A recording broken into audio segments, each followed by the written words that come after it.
In this video, we'll learn about Southwest Minnesota Arts Council's public art grants for fiscal year 2027, which runs from July 1st, 2026 through June 30th, 2027. The Public Art Grant Program provides funding for large-scale physical public art projects. Funding is available for up to $20,000 and comes from Minnesota's Arts and Cultural Heritage or Legacy Fund. Applicant organizations need to be located in Southwest Minnesota Arts Council or SMOC's service area, which covers 18 counties and 2 tribal nations. These include Big Stone, Chanchayapi or Lower Sioux, Chippewa, Cottonwood, Jackson, Candy, Ojai, Lac-Qui-Parle, Lincoln, Lyon, McLeod, Meeker, Murray, Nobles, Pajutazizi or Upper Sioux, Pipestone, Redwood, Renville, Rock, Swift, and Yellow Medicine. We acknowledge that the Southwest Minnesota region occupies the traditional, ancestral, and contemporary lands of the Dakota people. Public art grants are open to 501c3 nonprofits and units of government like city, county, and tribal government.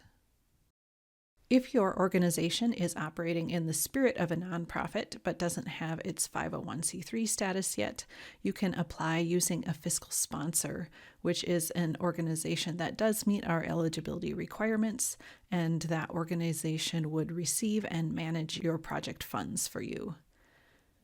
If you use a fiscal sponsor, your application will need to include an agreement that outlines how the relationship between your 2 organizations will work, and someone from the fiscal sponsor organization will need to sign your application and subsequent grant documents.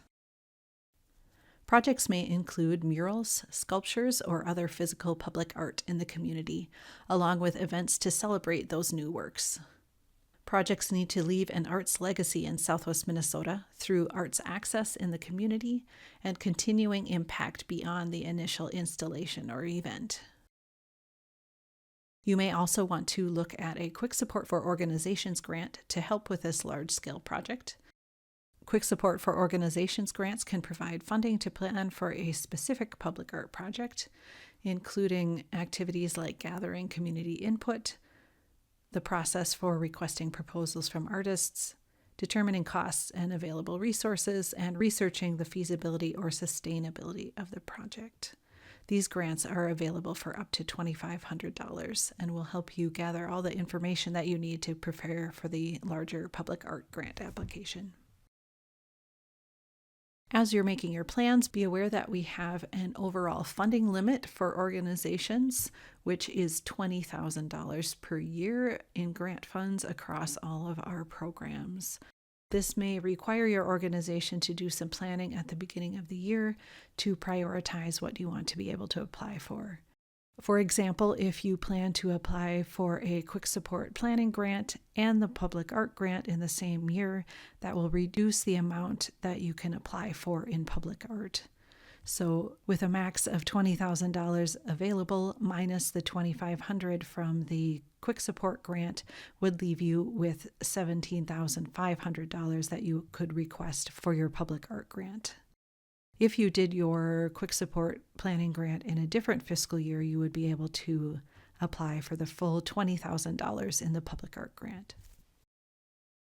The following activities are not eligible for these grants: an organization's regular programming or recurring projects, requests for new building construction, purchase of real estate or endowment funds, projects that don't have an art focus, activities of a for-profit project, organization, or business, educational projects within a school system. See our Arts in the Schools grants for that. Also ineligible are activities that take place outside of Minnesota, since we are using state funds for these grants. Also ineligible are activities not open to the public, religious socialization of participants or audience, fundraising events. In other words, the grant should help your project to break even, not to make a profit, and the project also cannot include fundraising for any other cause. Also ineligible are payments of debts incurred before the grant begins, budgets that include general contingency expenses, funds being used to match another SMOC grant, receiving a direct Minnesota legislative appropriation or legislatively mandated grant from the Arts and Cultural Heritage Fund for fiscal year 2027. In other words, having funds allocated directly to your organization by the state legislature. And applicants with a past due final report still outstanding are not eligible. Here are the deadlines for our public art grants. Note that our cutoff time on the deadline has changed to 11:59 p.m., so that will give you more time to complete and submit your applications. So our first round deadline for the public art program is November 18th of 2026 with an earliest project start date of January 1st, 2027. We have a tentative second round planned if there are funds remaining after the first round, and that deadline is March 10th, 2027 for projects starting May 1st or later. And then the Quick Support for Organizations grant, where you can get planning funds from. Those are available monthly with a deadline on the first of the month, August 2026 through May 2027, and your earliest project start date would be the first day of the following month. You will need to choose both a start date and an end date for your project. In choosing your start date, you'll first want to check for that earliest allowed start date, knowing that you can't start any project activities before that date. And these activities would include things like ordering supplies, preparing your site, starting any fabrication, doing any advertising, whether that would be paid for by the grant or not, any payments to your artist. So no funds can be spent before that start date. If there is something that you need to spend money on before that date, such as a deposit on a contract, that amount cannot be included in your grant project budget. In choosing your project end date, make sure to give yourself time to both complete and evaluate your project. And projects that are awarded in fiscal year 2027 need to be finished up by June 30th of 2028. In preparing to fill out your application, these are the kinds of questions you'll need to answer and materials you'll need to gather. You will need to include a sketch or mock-up of the proposed public art and also information about the proposed location and why you have chosen that. You'll also need to talk about the artists involved in your project, including providing resumes or bios and work samples, and your rationale for choosing those artists. You'll need a description of project activities and any event details.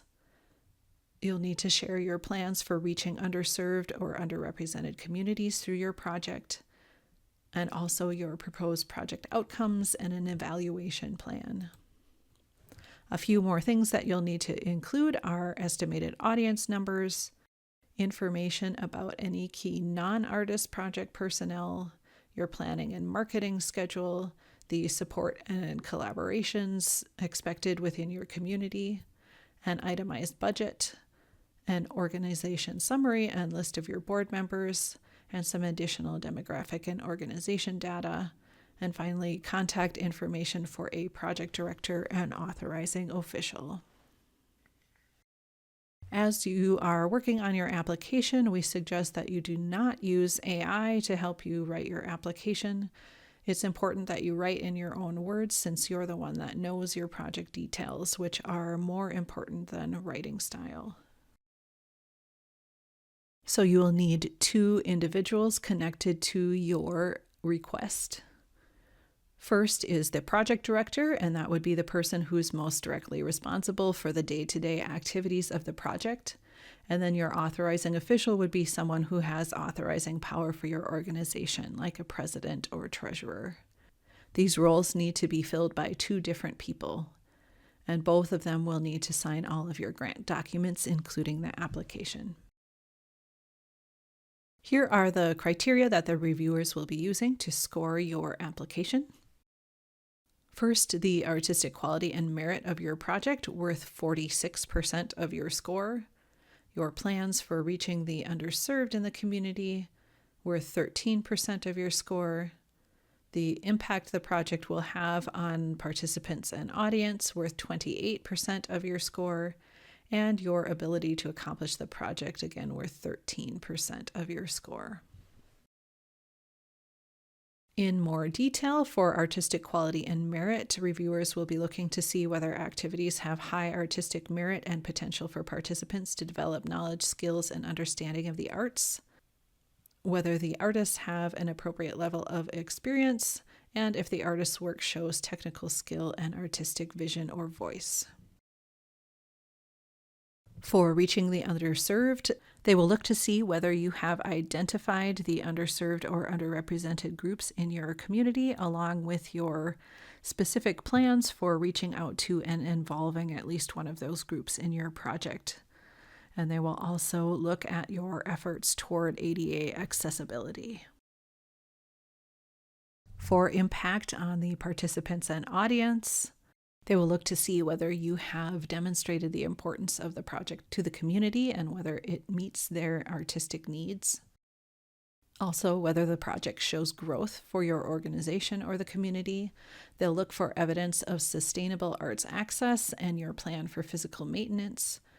And then whether you have identified proposed changes to take place as a result of the project, along with plans to measure or prove whether those changes have taken place.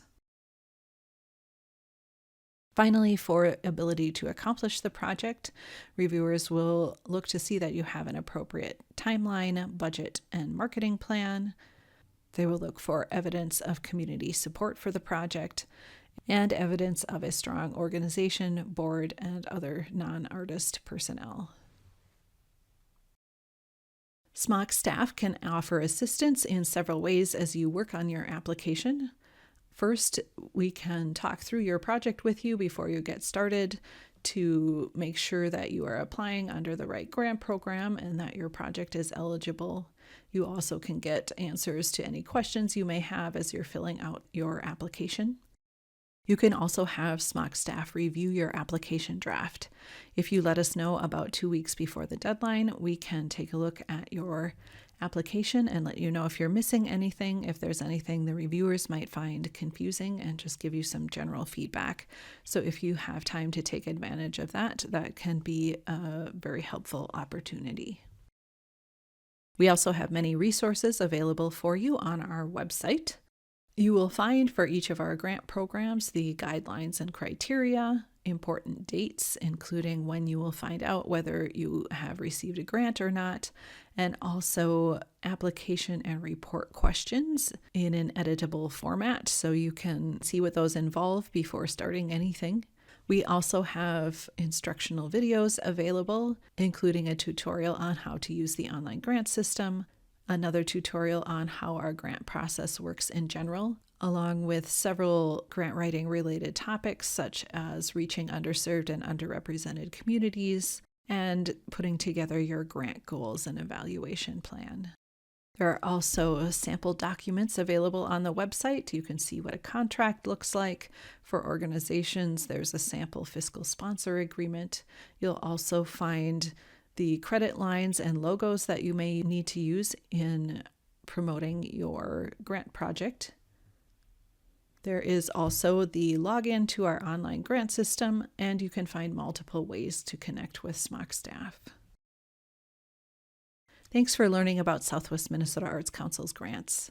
Please contact us with any questions or visit our website for more information.